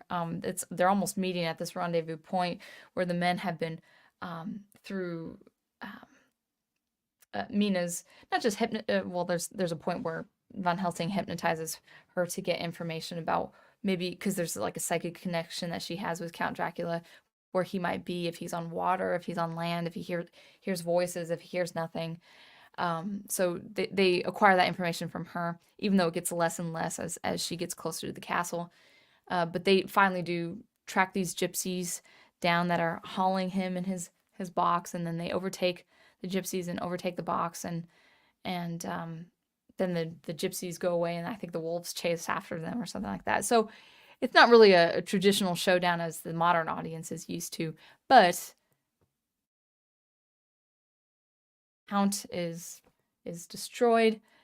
There had been a mark from the Van Helsing tried to bless Mina. I think with the Eucharistic wafer. I'm not sure, but at one point of crossing the wafer on her forehead, the final crossing sears her forehead, so she has this mark, this curse. Then with the Count gone, the curse is lifted, and Quincy Morris is fatally wounded, but he's so happy, so full of joy to have died for the releasing of the soul, for Mina, because the mark is lifted and he's pointing and so happy and rejoicing. So it's a very dark fantasy. It's a very dark adventure, but it's so uplifting with themes like resolve and duty and doing what's right and then overcoming the evil. It's very victorious. It's a very triumphant ending, and it's a wonderful closure as well. And all the characters are likable. The villains are very scary, and it's all around a good story. Now, I probably could say so much more, but we're already at 90 minutes, so I kind of want to talk to you guys, what you guys have to say, because you guys have a lot to say. Thank you guys for telling me. Thank you for letting me talk for like 90 minutes on this story. There's so much to say. So might be a longer stream for that. Samuel Proctor talking about the Bride of Frankenstein as narratively framed makes me think that it is that it and the first movie can be interpreted as the first draft of Frankenstein. Yeah, I'm not so knowledgeable on the films. Not yet. That definitely is Professor Geek's wheelhouse. But yeah, interesting to note. Yeah, kind of Ghost Planet talks about the attack on the boat to England is creepy, and it's like a prototype for Alien, but with Dracula on the boat and not in a spaceship. Yeah, that's a really good scene. It's a boatman's record. I think it's not the captain's. It's like a sea lieutenant or a boatman's records of basically the Count Dracula, sneaking onto a boat headed for England by a Russian captain and Russian sailors, and then slowly picking off the sailors one by one, just out of fear, because they kind of want to like they're so struck with horror by his presence that maybe they just jump off the ship or drown or something like that. But every night a crew member goes missing, and with double watch it gets a lot more impractical for doing a double watch because the men are so tired and they're haggard from fear. There's this constant fog, and actually there's a huge like historical storm that approaches the coast, and of course it's the Dracula with his Count Dracula with his command of weather, like storms and fog and all of that. Yeah, very interesting. 1 second.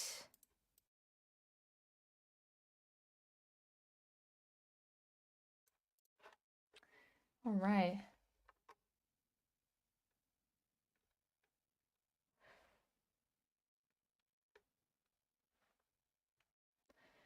Grave Stakes?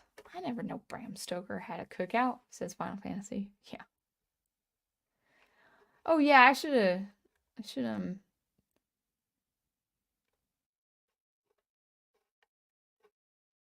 Crystal Ashes says, well, you'll be able to read the comic version featuring Boris Karloff soon. That's cool. That is that coming up? Is that going to be released? I'm sure Prof is going to get his hands on that. So I got to clear my throat.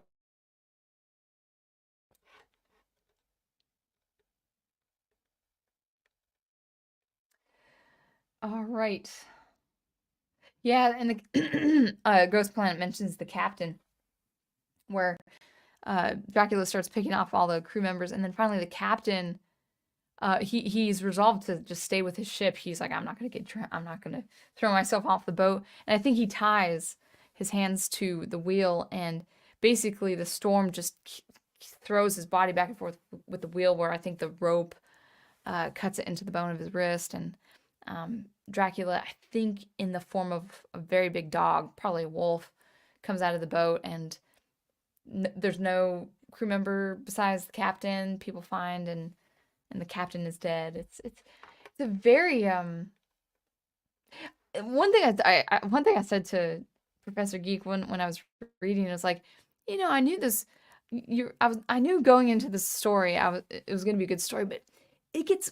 I will say this: it gets more and more absurd as you go. Like, oh, I wasn't expecting that. Oh my gosh, I was not expecting that. I like that. I love it when writers do that. Let me try to get that some light. There you go.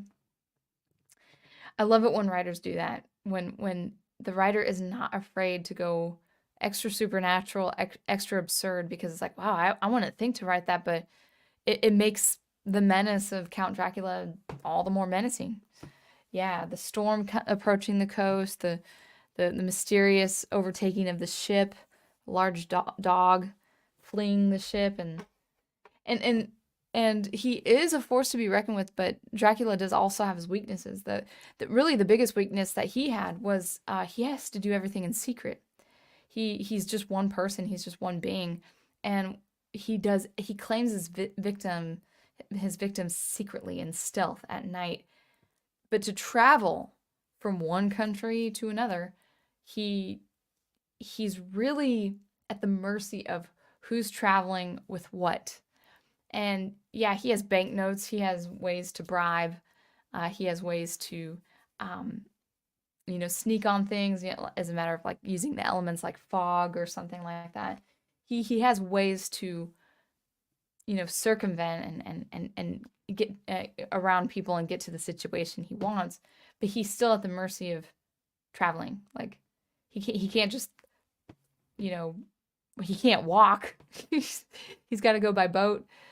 He can't use horseback. I guess he could once he got into the Carpathian Mountains, but he really was left when he had all his boxes rendered useless from Jonathan Harker and everyone in the campaign, and he had one box left. He had to take that box back to Transylvania, and the traveling was slow going. He had to find his way through, and they finally caught up with him, which was good. Andrea says, apparently someone gifted me a sub while I was gone. What a hero. That would be Crystal Ashes. Because Crystal Ashes is great. Bram Stoker's is the gothic horror novel. Well, it's my first one. So, I mean, fantasy is not my favorite genre, but if it's well written, I'll read it. So good. It is a good book. I know I laid out the events, most of the events, but it's the way it's written is so good. You feel for all the characters. You feel their experiences.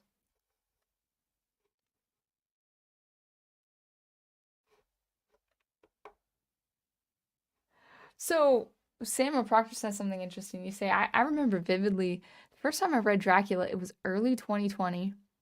Back when I still bought the narrative and was just scared, the book strangely calmed me. Wow, that's interesting. Huh.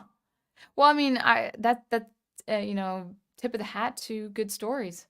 I mean, it's such a well-written story. It ought to be timeless for until the end of time. Yeah, that's what good stories do. I mean, I didn't suffer from any, well, no, I suffered a little bit from hypotension when reading like the blood transfusion and stuff like that. I'm getting better, but like when it comes to medical stuff, I'm like, and I can take it as a book format much better than film. Like I can't do medical like I can't do horror, but I think the worst kind of horror, the horror you couldn't pay me $1 million for, is medical horror. Oh man, I don't care how cheesy it is or how fake looking it is, the concept will get me. But that said, it's still out of the 3 stories that I've read for October and for the Halloween season, that Dracula is my favorite. Yeah, Ghost Planet says Dracula is scary as someone you would not want to meet. No, I would never. Times there's kind of this I hate using this word, but I will. There is like a little bit of a fetish with people in vampirism. I've never found it attractive. I would hate to be a victim of a vampire. No way. It's like, well, what if they're the most handsome person in the world? Well, obviously that doesn't matter to me now because I'm married to my most handsome husband, Professor Geek. But like readers now, modern readers, like what was so popular like 15 years ago was Twilight, and I was like, the idea of Twilight makes me nauseous. It's just, and I don't know, and I know I think it's probably mostly women. I don't know if men struggle with being attracted to vampirism. I don't know. Is that how you say that word? I don't know. It's never it's not even not only never attracted me. It's repulsed me. It's like it makes me really feel queasy and so to Ghost Planet's point, it's like I would never want to encounter a real life version of Dracula. I don't care how rich or noble that person is. It's like, nope. I will get my golden crucifix, my wafer. Ugh. And pray a lot. Chris Lashes says, all the heroes actually being heroic was a breath of fresh air, not gonna lie. Oh, it's so good. It is a breath of fresh air. I wish, I'm not saying every story has to be like that, but I wish more stories were like that. And I would say it makes more sense if it was like in a more self-contained story. But I tell you, like, I mean, hmm. I mean, I see it with the TV example of Stargate. Like the characters are all around really good. They have quirks, they have personality flaws, but they're not bad characters. They don't if they can be brought to a moral quandary, but they don't fail. They don't fail on the moral quandary. They always make the right decision. And I mean, yeah, moral quandaries are presented, which makes for really good stories. But all the characters are good. They're not disagreeable characters. I mean, even so, we're going through Stargate Atlantis as well as the last couple of seasons of SG1. One of my favorite characters in Stargate Atlantis is uh, Dr. McKay. Personality wise, he's actually quite disagreeable, but his character provides comic relief. He's so funny, and his antics are really funny. Now, yeah, in real life, he would be a hard person to work with, but at the same time, he's not unlikable, and he always wants to do good. Even for all his personality flaws, he always wants to save the day, and he always is full of guilt when someone saves his life sacrificing themselves. It happens a few times in the show, a couple times, and he hates it. He hates that people would sacrifice their lives for his own safety. Um, and personality wise, he's very disagreeable. He's comic relief for the show for viewers, but that all said, they're all heroes. They're all trying to do the right thing at impossible odds, and I'm like, man, I don't need. I know people. Okay, I know. I know it happens a lot in modern entertainment where there's like a traitor in the midst. Yeah, there's room for traitors in stories, but I feel like it's all the time. And I haven't needed to write that for my own fiction. Maybe someday, but I just don't, you know. Anyway. Oh, I'm getting sleepy. Yeah, it's long. Oh, it's a long stream. I knew it was gonna be long. Hope I made sense with all my talking about the story. I don't think I said half of the stuff I wanted as far as the actual events of the story, but it's all good. It is all good.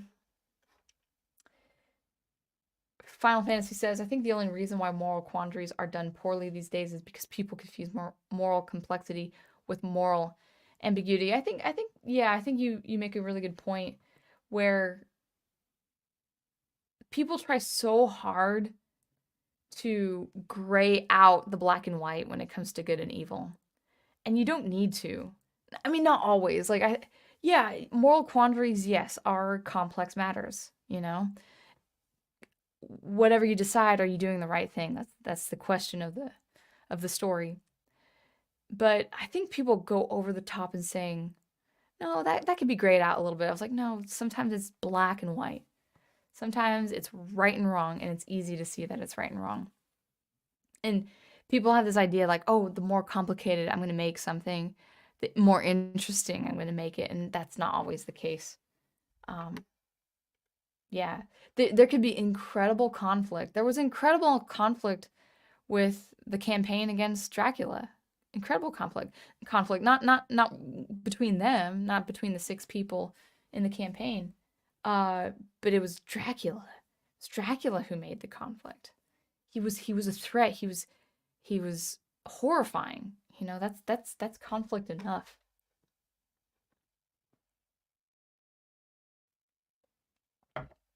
Brian says, one benefit to having a pure evil villain is that it brings stakes that are clear and immediate. Yeah, that's clear and immediate. Yeah, that's a good point. Making things too morally gray can stunt any investment on the part of the audience. Yes, you are right. Yeah, I was invested in the characters. Definitely was. I was invested to say no to Dracula and say that he has to be stopped.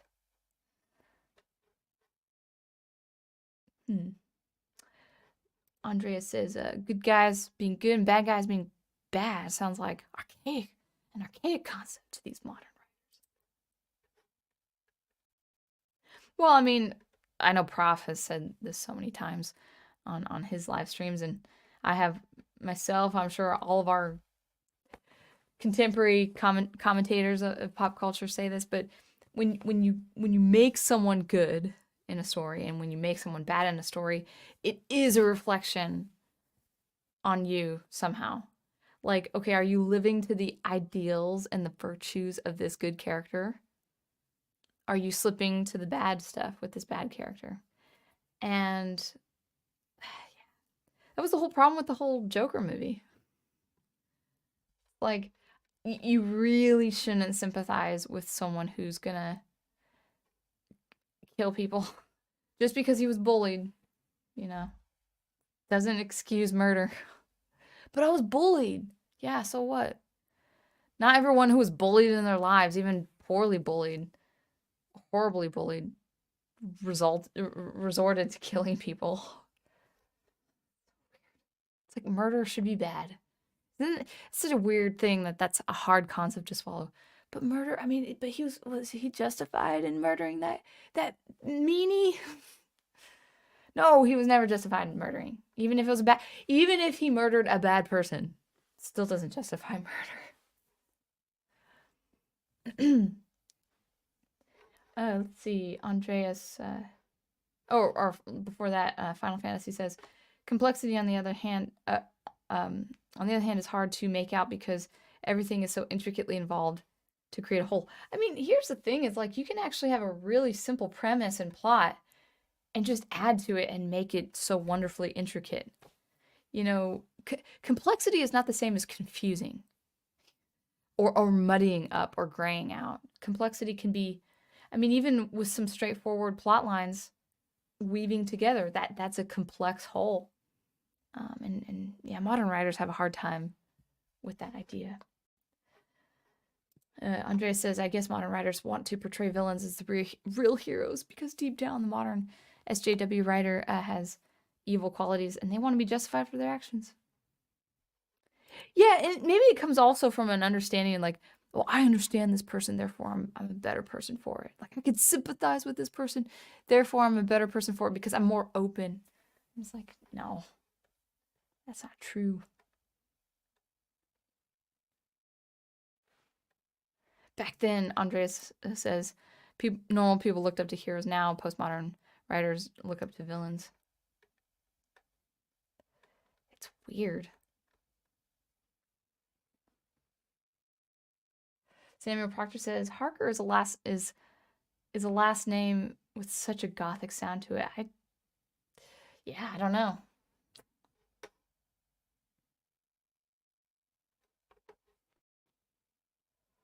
Oh man. Excuse me.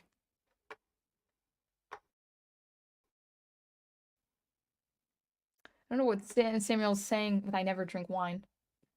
Not sure. Maybe is that a movie reference?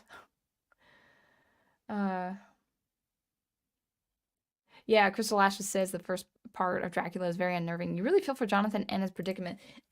Sorry, 1 second.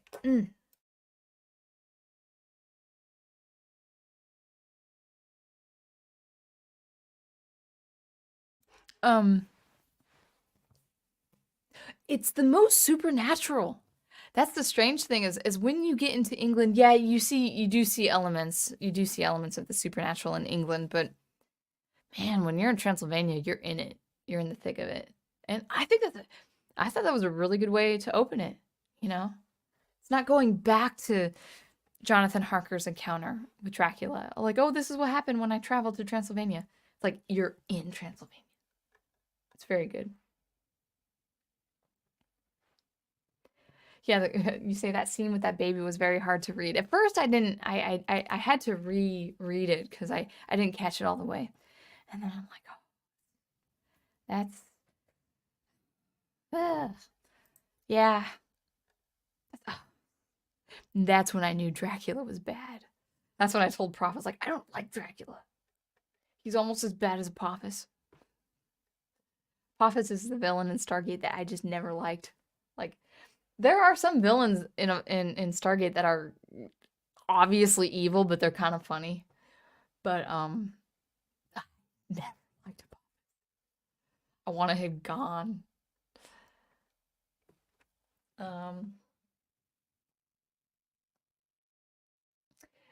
Samuel says, "Oh man, my voice might be going, so we'll go through the chat a little bit more." You say, if I remember correctly, that scene where Dracula backs away the bride saying, "He's mine," is the first scene Stoker ever thought for it. I think it was a nightmare of his. Wow. That's true. That's pretty cool. Yeah, I mean, when you a lot of creatives, when you come up with a story, like let's say your masterpiece, in this case, of course, with Stoker's masterpiece, sometimes you don't think of, in my experience, it wasn't, oh, this is how I'm starting a story. It's like, no, I'm thinking of a conflict. I'm thinking of a fight. I'm thinking of an encounter. I'm thinking of a mystery. I'm thinking of a scene. And it could be anywhere in the context, anywhere in the plot of the book or the series of books or something. I don't think I'm going to start my story this way. It's like, no, it usually comes from a moment of inspiration or, in this case, a nightmare. If that's the case, that's interesting. Yes, Ghost Planet is correct. Dracula is an elemental magic user. Crystal Ashes says, poor guys end up having PTSD. I mean, yeah. It's a war with one force. It's not a war against an army. It's just one force. Oh. So, Crystal Ashes is coming up with the term that I'm not even going to pronounce because I don't think I'll say it right. Of kind of a love for consumption of blood or whatever. Yeah, I know there's a term for it, and it's very strange, very, very creepy. So Crystal Ashes does confirm Whitby is an actual village on the eastern coast of England. It is an actual town. And so is the old building Dracula buys, which is Carfax. Oops. Crystal Ashes says, that was horrifying.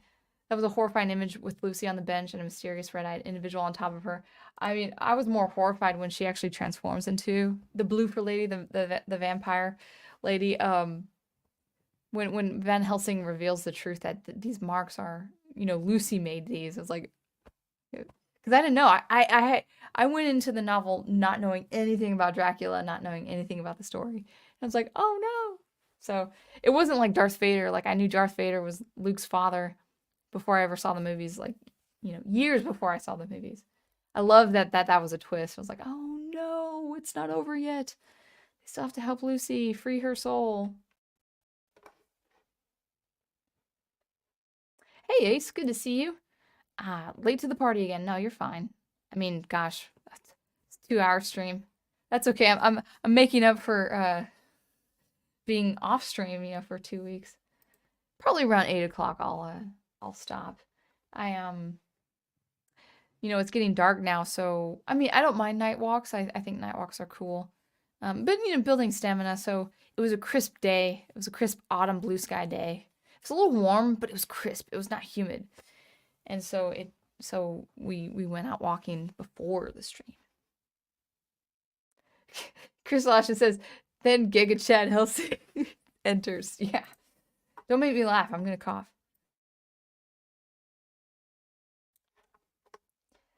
Would you like to take a trip to the real Transylvania? Asked Andreas Hernandez. Prof and I were just talking about that just yesterday, and with all the shenanigans, with all sorts of conflicts, with just everything in the world, I have no desire to travel. I think if the world was a little bit different, if it was, I mean, ever since pandemic and all sorts of stuff, war.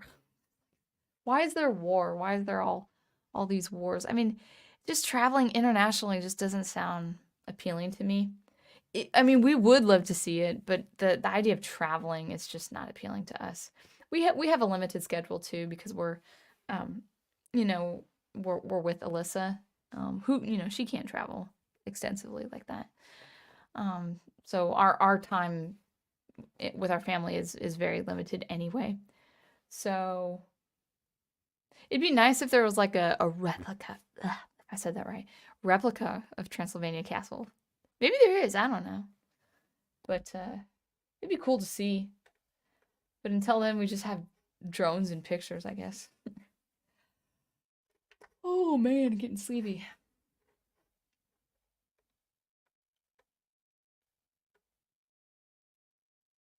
Ah, good one, Chris Lashes. Lucy allowed the Count to encounter her. It's very good. It's a very good joke. If Joseph Corner is here, good to see you. Yeah, okay, so I was thinking that too. So the Dracula or the wolf the Dracula commanded, because there was a wolf, a great big wolf that escaped from the zoo. And I was thinking it was that one. It was never said, I don't think. But it's just in the newspaper or an interview with the zookeeper who had a missing wolf for a night or two, and then the wolf came back. So in the wolf, it's obvious that the Count had command of the wolf, and so I'm assuming it's that wolf that broke through the window of Lucy's room. Samuel Proctor says, I'll just read out loud. Like, my favorite part of the book was the end of the final entry of Jonathan at the castle. He tells of his plan of escape to jump out while the count is gone, and that is where it ends. Yeah. At the castle. Yeah, I'm sorry. I'm thinking of the end of the book, because I think he has the final entry at the end of the book where it's 7 years have passed and they have a son named Quincy after Quincy Morris, which is really sweet. And then the son is on Van Helsing's knee, even though it's 7 years old. Could be a small kid, but that's kind of could be a big kid too. Yeah, he's planning on escaping. He did escape. The women didn't get him, which is good. I was unnerved by those ladies. I was like, oh my God.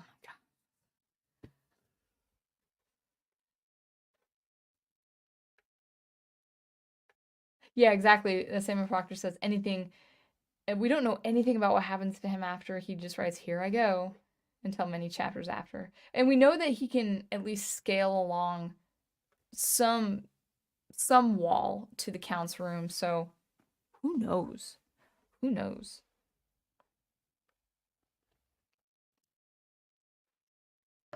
She's not dead. She's only mostly dead. Yeah, that was frightening. Hey, Scorpio. Good to see you. Glad I didn't miss the whole show. It's a long show. It's a 2-hour stream. Oh my gosh. I can't promise my next stream will be so long, but you know. So very light analysis, very light book review.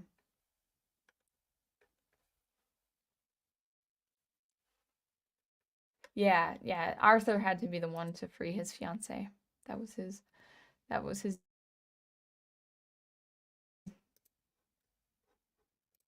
we go.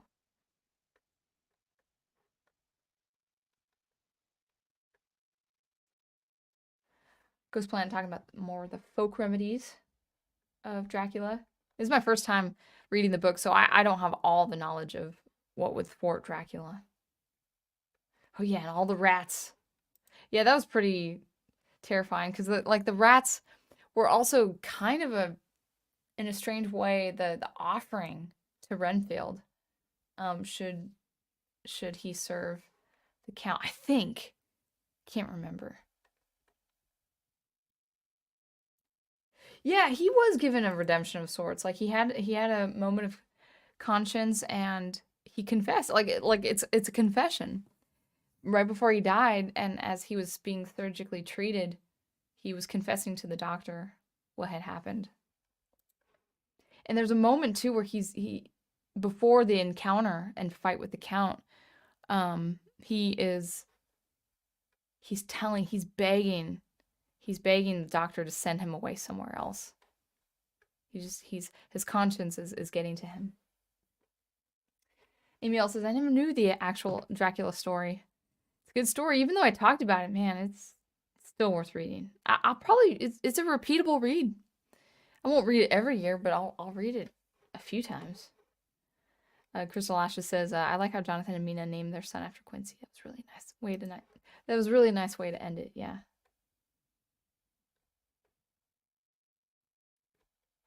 So you do confirm that they're making Dracula and Frankenstein graphic novels using the likeness of Bela Lugosi. Well, actually, that's what Prof has and Boris Karloff, respectively. I believe the professor ordered those. Yeah, maybe he did Frankenstein. I can't remember if he did. He's going through the Boris. No, Lugosi. He's going through the Dracula Lugosi version. Darn straight, I know what that means. Yeah, no vampire can win my heart or my neck.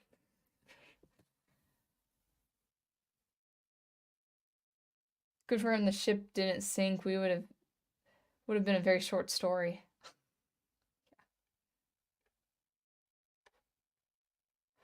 This Joseph Corner says Twilight is just ridiculous.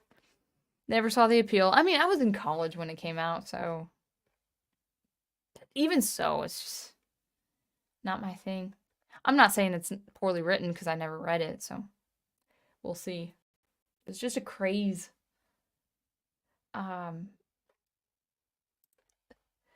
Brian says, you know what Marvel villain? Man, I haven't been away from my microphone. Hopefully I've been okay as far as the audio.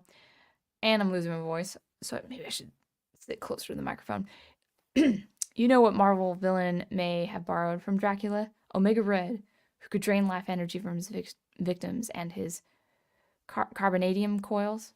I don't know. I never heard of him.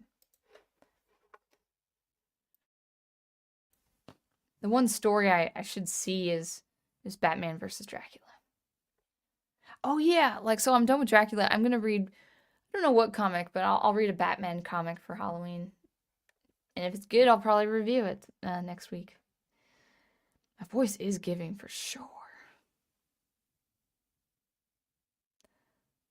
We can always discuss Dracula more on a later stream. It's a dense story. It's dense. I again, like there's so much. But again, this stream was for my first reading of it. It wasn't.